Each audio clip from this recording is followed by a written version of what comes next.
Welcome to ILTV's Israel Daily. I'm Lauren Izo, and coming up in this edition, an Israeli minister says Israel could retaliate over a new Biden-Iran nuclear deal. Could we be stuck indoors even longer? The health ministry will likely recommend extending the COVID lockdown. And 162 Ethiopian Jews land in Israel as part of Operation Rock of Israel.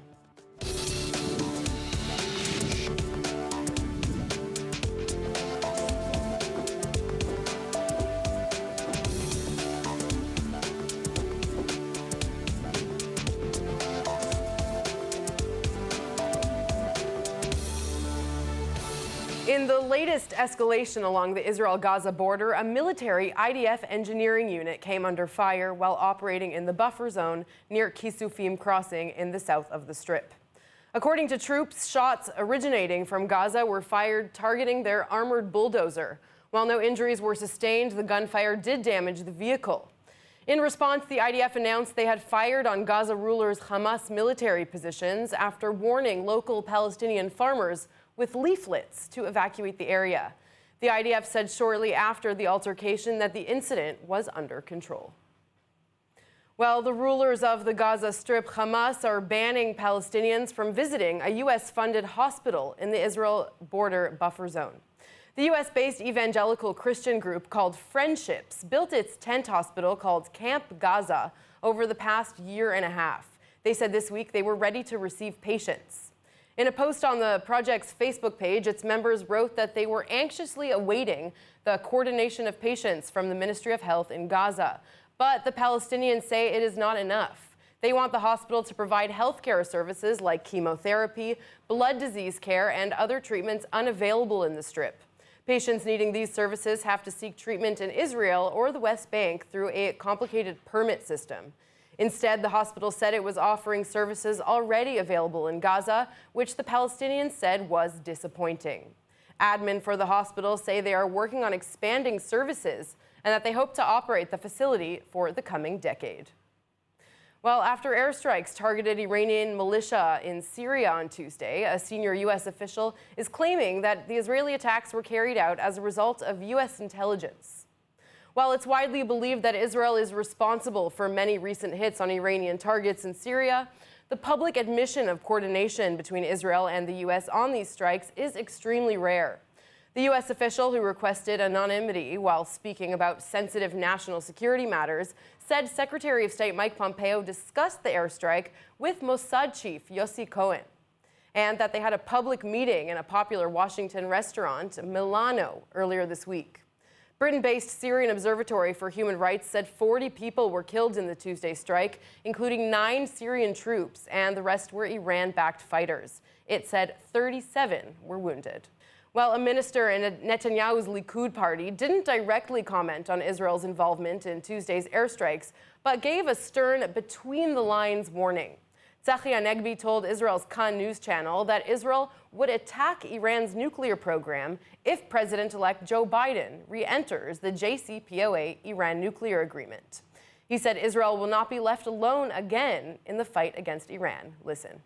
אם הממשל האמריקאי יחזור להסכם הגרעין, זאת כנראה המדיניות, לפחות נכון לרגע זה המוצהרת, התוצאה המעשית תהיה שישראל שוב תהיה לבדה מול איראן, שבסוף ההסכם הזה למעשה מקבלת אור ירוק מן העולם, כולל עכשיו אולי מארצות הברית, להתקדם בתוכנית הנשק הגרעיני שלה. את זה כמובן אנחנו לא נאפשר, ולא נעמוד מנגד אם אכן זאת תהיה ההתפתחות. Now let's bring retired Brigadier General Hanan Geffen into the conversation. He is a former commander of IDF Intelligence Unit 8200. Thank you, sir, for joining us. Yeah, glad to. So first of all, how rare is it for a minister like Tzachi Hanegbi to comment on a big government military operation like this? Is what he's saying legitimate? Is Israel really going to target Iran's nuclear facilities if Biden does re-enter the Iran agreement? Well, I believe that we have to make some separate things here, because the Syrian operation is an ongoing operation for the last several years. And this operation is exactly in this pattern. It's targeting Iranian activity in Syria. It's not directly connected to the nuclear agreement or to be a new agreement. It's taking opportunities and targeting targets whenever intelligence is possible. And the targets are the Iranian affiliated proxies, usually mostly Shiites recruit mercenaries positioned in three different towns in the eastern part of Syria. It's weapon warehouse, missile weapon warehouses, and some concentration of people. So it's nothing to do with the nuclear. I don't agree that it has to do with the nuclear problem, the nuclear case, which is a totally different case. And I would say more than that. I think that Pompeo and Yossi Cohen, the head of the Mossad meeting, was dealing with the Iranian destabilizing effect in this region, and maybe the Iranian. But we have some more cases developing, like in Yemen, the Houthis in Yemen, which is a problem. And then there is a very interesting case of the Al-Qaeda and Daesh. Just following the meeting between them, Pompeo came out with a very interesting declaration regarding the shelters that the Iranian giving to Al-Qaeda, which Al-Qaeda in the past were part of, were against the Iranians, right? Were targeting the Iranians, and now the Iranians taking the Al-Qaeda as part of the destabilizing process on top of the other Shiites that Iranians already gathered in Syria, Iraq, sure, and other of course, you know, there is a lot of developing stories in the Middle East, especially connected to Iran, and we have to differentiate between them. But I do want to segue a little bit to the nuclear deal and speak about what was said by Minister Hanegbi, the fact that Israel, you know, could retaliate on Iran's nuclear program if the United States did decide to re-enter that deal with President Biden. Do you think that that's a possibility? Is there weight to what he was saying? Yeah, we see this more than that. We see all the new peace agreements in the Middle East are all stemming from the same points, which is the fear of the Arab countries, Gulf countries, Saudi and other countries, from the Iranian growing threat to the Middle East, not only to Israel. Israel only part of the threat. The Americans will have to, the new administration will have to deal with these concerns of Saudi and other allies of the Americans. So Israel will not be alone, but Israel certainly is regarded by the Arab countries around us as a focal point in this acting against the Iranians. All right, very interesting developments in the Middle East. We'll, of course, have to wait by and see what happens. Thank you so much for your insight on this. Thank you. All right, U.S. Secretary of State Mike Pompeo thinks that President Donald Trump should win the Nobel Peace Prize for promoting Arab-Israeli ties. Amid outcry over Trump's provocative tweets and accusations that he incited an insurrection at the U.S. Capitol, Pompeo is standing or tweeting behind Trump all the way, now that Trump has been banned from Twitter. Pompeo tweeting a photo of Trump waving from the White House balcony with Prime Minister Benjamin Netanyahu of Israel and senior officials from the United Arab Emirates and Bahrain, casually tagging the Nobel Peace Prize Committee. Of course, Trump was nominated but unsuccessful this year, losing to the World Food Program. Better luck next year. In the United States, ahead of Donald Trump's impeachment vote, the House of Representatives held a session pleading their cases for and against the impeachment of the president after he was accused of inciting insurrection on the U.S. Capitol. Speaker of the House Nancy Pelosi quoted one of her favorite authors, who happens to be an Israeli poet, Ehud Manor. Take a listen. I recall the words of the great Israeli poet Ehud Manor, and that's what he said when he said, "I can't keep silent in light of how my country has changed her face. Won't quit trying to remind her in her ears, I'll sing my cries until she opens her eyes. I can't keep silent of how my country's changed her face." I urge my Republican colleagues to open their eyes and to finally hold this president accountable. Jerusalem municipal authorities said this week they have given preliminary approval to a location for a new U.S. embassy in the city. On Twitter, Deputy Mayor Fleur Hassan Nahum said the city's building and planning committee approved the plans. She said another committee must still grant approval, which she expects to happen in the coming weeks. Israeli oncologists have found a unique way to attack malignant tumors, according to new research, with poop. Well, kind of with poop.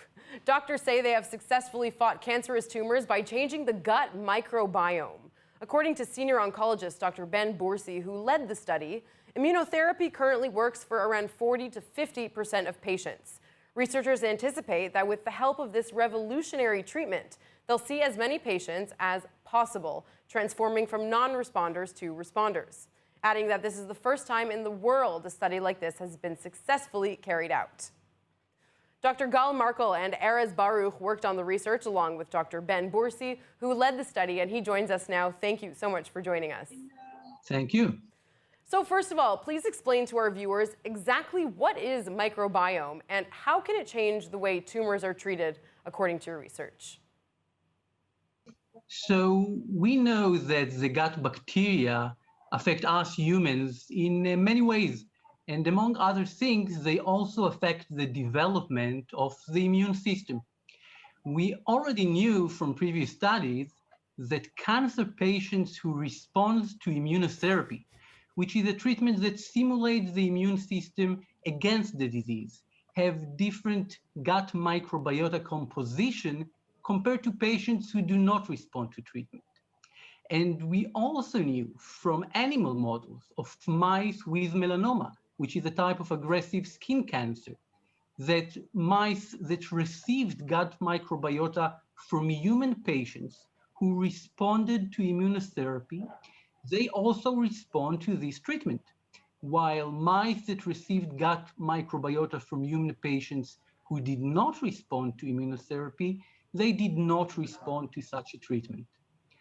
Our study was the first clinical trial in the world to test the safety and feasibility of fecal microbiota transplant in cancer patients in order to reprogram, to modulate their immune system against the disease.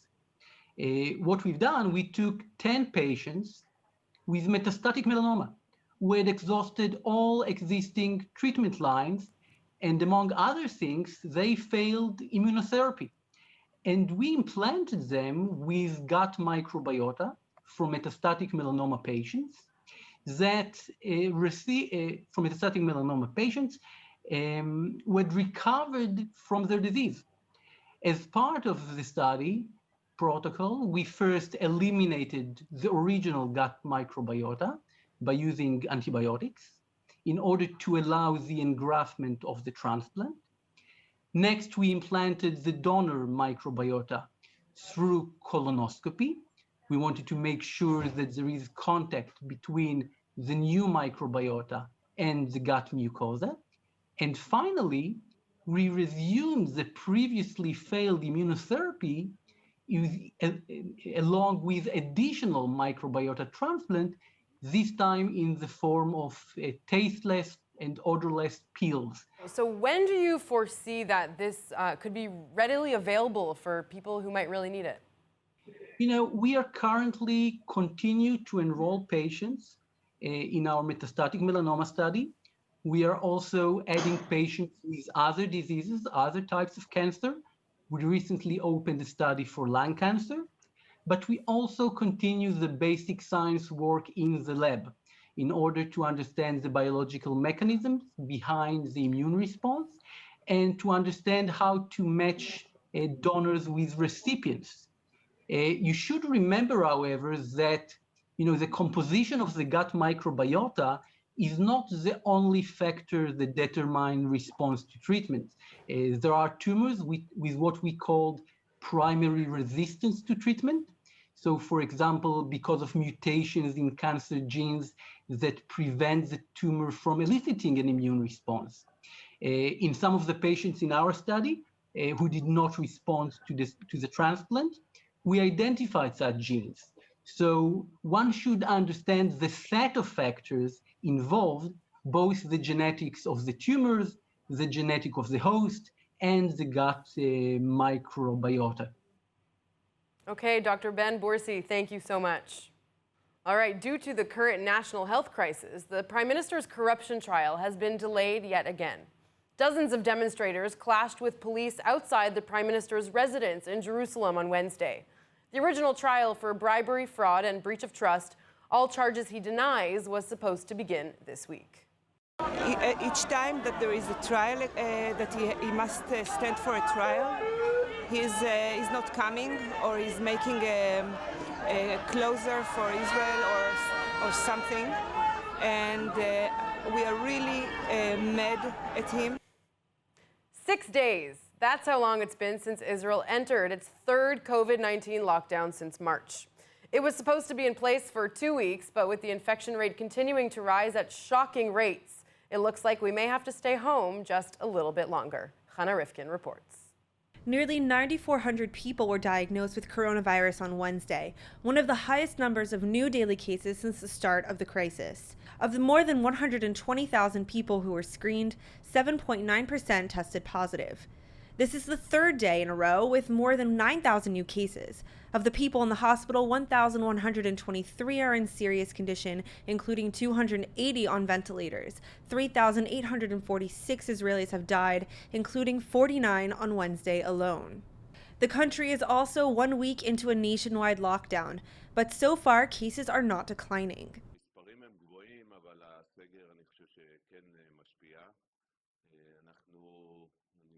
שנראה בימים הקרובים כבר את ההתחלה של הירידה, כמובן זה לוקח זמן. אנחנו נמצאים בתקופת הזמן הראשונה שהסקר אמור להשפיע 6 ימים בערך אחרי התחלתו, כך שצריך עוד טיפה סבלנות. Given the high rate of infection, the health ministry is expected to ask to extend the latest lockdown by at least a week. הערכה שלי שנצטרך להאריך את הסגר בשבוע נוסף. The ministry has also said that any exit strategy would not happen all at once, but would be done in stages, beginning with the gradual opening of schools. Some officials are saying we may have reached a peak of the third wave of the virus and don't see a need to extend restrictions. Chana Rifkin, ILTV. By the way, sometimes it can pay off to work for the health ministry if you want to get back at your ex. A strange COVID story for you about one guy who allegedly sent his former girlfriend to quarantine not 1, not 2, but 4 times, despite there not being a reason for it. Police say the man is responsible for sending an official health ministry message to his former flame, forcing her to enter isolation. He's now being investigated for forgery, breach of privacy, breach of trust, and false imprisonment. Talk about getting back at your ex. And now continuing with Corona, we've been talking about the vaccines and hoping for an end to this pandemic. But how can we prepare for the day after? How can we get back to public transportation and really feel safe? Can we go into a room without worrying about bacteria lurking in the air? Well, one Israeli company has found a solution. Vuto. They've been working on a solution for smokers in cars, and now they have found the golden ticket solution to keeping the air clean. Joining us now is the advisory board marketing specialist of Vuto, Nimrod May. Hey, thanks for joining us. Thank you for having me here. So tell me a little bit about how this works. It cleans the air in the vicinity of the device, correct? Actually, Vuto is able to clear the entire cabin of a car in less than 7 minutes. Okay, and we actually have one here. If you'd like to show us as you're speaking about it, that would be great. So this is the Vuto. It fits the cup holder and it can connect either to a USB or the lighter in the car. Okay. And initially, as you mentioned before, it was designated for car smokers, especially in cold countries where having smoke inside the cabin might be a problem for passengers and for the driver itself. And during the production of and the development of the first product, we realized there's a new guy on the block, an enemy, an invisible one, also known as the COVID-19. Of course. And since we were already engaged with several discussions with car manufacturers, they asked us if we can also resolve the COVID problem, which led our engineers and scientists into a very effective work process that resulted In this product... So you completely flipped your campaign. You completely flipped why you're making this product. Actually, we got 2 in 1. That's what happened due to the COVID-19. You know, sometimes you can turn a lemon to a lemonade. Of course, sure. And here we are with the first product. This is just about to launch to the market during Q2 2021 that will offer a very safe drive, especially for public transportation companies. So just imagine companies such as, I don't know, Get or Uber wanting to maintain high safety for their passengers. Each driver can basically put this product inside his car and very easily protect his passengers by filtering the air, as I said, 10 times per hour. But not only filtering the air, basically the Vutu has a unique technology also known as the Active Shield. And the Active Shield basically neutralizes the COVID-19 virus. It dismembers the spikes. Wow. And I think there's a big message here for the world. But it's specifically meant for cars, or it's also, it works indoors, inside buildings? So Vutu is a technology company specializes in air purification. This is the first product that we're about to launch. This product specifically is dedicated for the car industry. But hopefully in the coming months we will be showing more and more products that are meant for houses, office spaces, etc. Obviously, you know, hygiene and air purification is going to become a lot more popular. So if our viewers are watching this and think it's really amazing and want to invest in this product, how can they do that? So I can invite them. There is an ongoing campaign and a crowdfunding platform in Israel called PeopleBees. They can find all the information about the product itself, the technology, the founding team, the business model. And I think it's a great product to invest in. Wonderful. Nimrod, thank you so much and best of luck. Thank you very much. Well, Israeli research shows that the coronavirus vaccine made by Pfizer not only protects those vaccinated from contracting COVID-19, but it also helps to prevent immune people from spreading the disease to others. The question of whether the vaccine would help prevent those who had received it from still being carriers was a key issue as the inoculations were rolled out across the world. Clinical research in Israel shows a significant drop in infections among 200,000 people aged 60 and over 2 weeks after the first vaccinations were given. Until now, more than 1.9 million Israelis have been vaccinated. While the health ministry stopped inoculations temporarily over lack of resources, the country received hundreds of thousands of vaccine doses this week and continue to give them out to the population. Israel is leading the world in its vaccine drive and hopes the entire population above the age of 16 will be vaccinated as early as March. And one more positive story to end the day. The 5th flight of Operation Rock of Israel landed at Ben Gurion Airport early this morning. On it were 162 immigrants to Israel from Ethiopia who made Aliyah, or immigrated to Israel, including 35 children and 13 infants. The immigrants will enter coronavirus quarantine for 2 weeks and then be reunited with family members who are waiting for them in the country.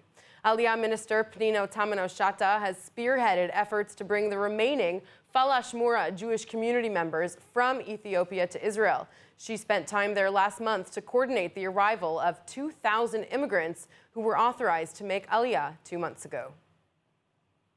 All right, on that note, let's take a look at the weather forecast. Finally, someone did a rain dance because tonight is going to be rainy with lows of around 51 degrees Fahrenheit or about 11 degrees Celsius.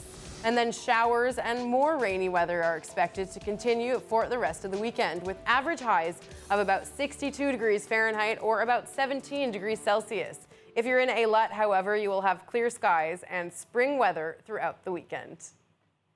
All right, just before we go, let's take a look at what's going viral in Israel.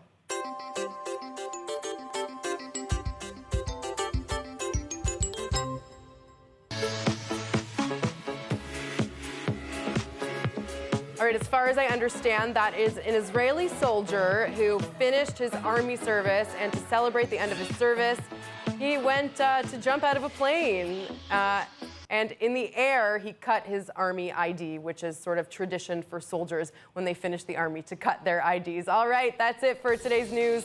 Today's exchange rate is 3.12 shekels to the American dollar and 2.46 shekels to the Canadian dollar. For more news from ILTV, please like ILTV on Facebook, follow us on Instagram, and subscribe to our YouTube channel. Then don't forget to visit the all-new and improved ILTV website at iltv.tv and let us know what you think. Subscribe to our newsletter for the latest updates while you're there. I'm Lauren Izzo. Thank you for watching.